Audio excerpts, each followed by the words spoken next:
Pessoal, seja muito bem-vindo a esse vídeo. Bom dia a todos. Hoje eu estou gravando aqui algo que eu não costumo fazer, mas eu acredito que hoje é um dia típico por conta da notícia que a gente teve em relação à liquidação extrajudicial do Banco Master.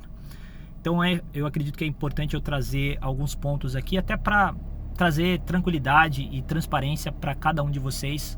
Se você está recebendo esse vídeo é porque você tem exposição ou ao Banco Master ou algum banco que faz parte do conglomerado do Banco Master. Eu peço até desculpas, estou gravando esse vídeo aqui de cara limpa, de forma informal, porque de fato eu não vou ter tempo suficiente para fazer algo mais elaborado. De todo modo, eu gostaria de compartilhar um pouco, né, do que eu penso, né, e também trazer um pouco de experiência para vocês que vão passar, né, por esse processo do FGC pela primeira vez. Eu utilizo a palavra processo, mas eu acredito que isso vai ser bastante simples, tá bom? E eu vou explicar o porquê. A primeira dúvida que surge por parte de investidores e que causa uma certa ansiedade é o risco de não recebimento do capital aportado. E a resposta muito clara em relação a isso é que não existe essa possibilidade no meu entendimento e eu vou explicar o porquê.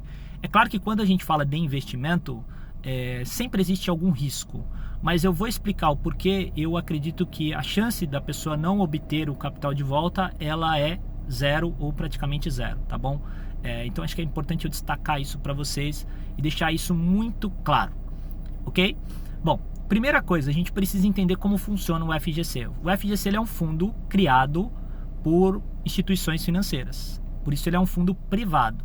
Então essas instituições participantes, elas todos os meses elas precisam aportar um determinado volume financeiro ali para que torne esse caixa do FGC cada vez mais robusto, para que numa necessidade ele tenha capital suficiente para suprir a quebra de um banco. Quando a gente observa isso, a gente pensa que esse mecanismo ele serve para proteger o investidor. Na prática, não. Na prática, a proteção ela ocorre por tabela para o investidor, mas essa proteção ela é destinada ao sistema bancário de forma geral. Então o que acontece? Os bancos eles trabalham com reservas fracionárias. Significa dizer o seguinte: eles emprestam mais dinheiro do que eles têm em caixa. Se ocorre uma corrida bancária, ou seja, pessoas vão lá sacar o dinheiro, os bancos não têm capacidade para honrar esses investidores, esse compromisso que ele tem. Então para isso foi criado o FGC, porque na hipótese de uma quebra de um banco, o FGC vai lá, faz a cobertura, devolve o recurso para esses investidores dentro do seu limite, no caso 250 mil. E aqui eu não vou nem entrar no mérito do valor acima disso, porque eu não tenho cliente que tem valor acima de 250 mil no conglomerado do Banco Master. Eu até tinha, mas avisei, né, quando começou a pipocar informações na mídia do risco do Master, eu notifiquei esses investidores e sugeri fortemente que eles recompossem a posição, né, pudessem recompor a posição, diminuir ali a posição para se ajustar ao limite do FGC, e eles optaram em fazer isso. Nós como investidores, né, não existe risco zero, mas a gente precisa administrar bem o risco que a gente acaba tomando, e essa é a medida mais prudente quando a gente fala em aplicações de renda fixa que são títulos privados, ok? Então, dito isso, é importante destacar que o FGC ele tem o papel de proteger o sistema bancário. Então ele capta recursos desses bancos, e aí da última vez que eu observei, o FGC tinha aproximadamente 140 bilhões de reais no fundo ali para suprir a quebra de algum emissor. No caso, o Banco Master, a quebra dele foi de em torno de 62 bilhões, tá entre esses valores.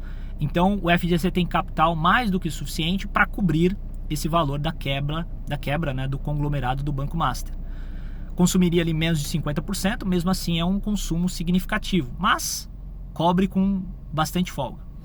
Ponto importante, né? O FGC ele tem várias formas de captar recursos para tornar o seu caixa mais robusto. A primeira delas é a obrigatoriedade dos bancos de depositar valores mensalmente ali, mas ele tem a possibilidade de antecipar a receita. Então até 24 meses, 24 ou 48, não me recordo exatamente, ele pode antecipar essa receita se o caixa do FGC ficar, digamos assim, baixo. Basicamente é isso. A outra possibilidade que ele tem é outras receitas que, por interpretação, eu considero que sejam receitas provenientes do governo. Então, numa hipótese do caixa baixar muito do FGC, ele pode obter receitas que eu acredito que seja proveniente do governo, porque o governo não tem o menor interesse que ocorra uma corrida bancária Porque se ocorre uma corrida bancária, significa que o sistema bancário como um todo ele quebra, ele rui. Então não é factível pensar nessa possibilidade. Até porque o governo ele tem a possibilidade de emitir, criar dinheiro, né? Cria inflação, mas cria dinheiro. Então eu não penso nessa hipótese de as pessoas imaginam, o FGC vai quebrar, eu não vou receber meu dinheiro. Não passa nem pela minha cabeça, sinceramente, tá bom? Então esse é um ponto importante. Dito isso, a gente precisa entender o seguinte, qual que é o processo, né? Normalmente a quebra de um banco, até que ocorra todo o processo, eu utilizo esse nome processo e as pessoas já remetem a algo longo, demorado, mas na prática não. Quando a gente observa o prazo médio de pagamento por parte do FGC, gira no máximo em 60 dias. Normalmente é bem antes do que isso, né? Eu já passei por situações antes que você precisava ir até a agência bancária para reaver esse capital. E da última vez, até conversei com um cliente que passou por essa situação um tempo atrás, foi feito via aplicativo, ele acompanhou todo o processo ali via aplicativo e num prazo ali, menos de 60 dias, esse dinheiro já foi reembolsado para ele. Então assim, eu sei que gera ansiedade, mas eu estou trazendo isso para tranquilizar cada um de vocês. Eu vou acompanhar todo esse processo. Qualquer dúvida que vocês tenham, contem comigo. Eu entendo que assim, é importante destacar isso, mas todo investidor de longo prazo, principalmente aqueles que têm um capital um pouco mais robusto e têm exposição em renda fixa, ele vai invariavelmente em algum momento passar por uma situação de FGC. Eu sei disso, isso é uma realidade, porque quando você tem um capital mais robusto, para que você consiga obter um retorno um pouco maior, você precisa diversificar em vários emissores. Quando você tem mais emissores, você tem uma exposição maior à utilização do FGC. Faz parte, né, isso é uma administração de riscos. Então, se a gente quisesse evitar essa possibilidade de não utilização do FGC, a única maneira que a gente teria de aplicar dinheiro seria através de títulos públicos. Só que aí o título público ele traz um retorno um pouco menor. Então esse é um ponto importante a ser destacado, né? O risco ele sempre vai existir, mas nós como investidores, a gente tem a obrigação de administrar riscos.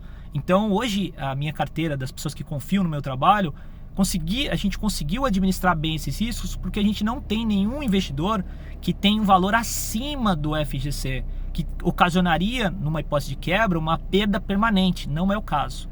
É claro que assim traz uma certa ansiedade, principalmente para quem nunca passou por isso, mas o investidor de longo prazo, ele vai ter essa experiência em algum momento. Não vai ser a primeira, nem vai ser a última vez que a gente vai ver a quebra de um banco no Brasil. Então assim, faz parte. Ponto importante, né? É claro que principalmente na primeira vez, traz aquele sentimento, aquela ansiedade um pouco mais, você fica um pouco mais preocupado, mas eu quero trazer para vocês tranquilidade. Vamos acompanhar e a gente vai ver que vai ser bastante tranquilo esse processo. 2 pontos importantes que eu quero deixar claro para vocês. É claro que é negativo, quando a gente faz uma aplicação em um banco, a gente avalia a saúde financeira daquele emissor e a gente não quer que ele quebre para a gente poder utilizar o FGC, a gente não quer usar o FGC, igual o seguro de carro, a gente não quer usar, mas é para isso que ele serve. Então a gente vai usar agora, ok? Outro ponto que eu gostaria de mencionar é o seguinte, né? Os 2 pontos negativos que eu considero, primeiro, né? O dinheiro fica congelado, você não consegue resgatar antes do prazo porque precisa passar por esse processo do FGC. E segundo, né? Mas isso também a maior parte dos investidores tem o dinheiro preso por um pouco mais de tempo, então não era um dinheiro de liquidez. Outro ponto é que o capital ele fica congelado e não rende durante esse período. Então se ficar, por exemplo, 30 dias, eu deixo de ter o rendimento dos 30 dias. Mas isso faz parte, é o risco que a gente assumiu quando a gente aplicou em um produto que tem a cobertura do FGC. E o terceiro ponto, que eu acho que é negativo também, é o fato de ocorrer uma antecipação de pagamento de imposto, né? Como é uma liquidação compulsória, se você tivesse um vencimento para 2028, por exemplo, você poderia esperar até 2028 para que ocorresse a liquidação. Como liquida compulsoriamente agora, você tem essa liquidação. Mas, por outro lado, também tem um ponto positivo.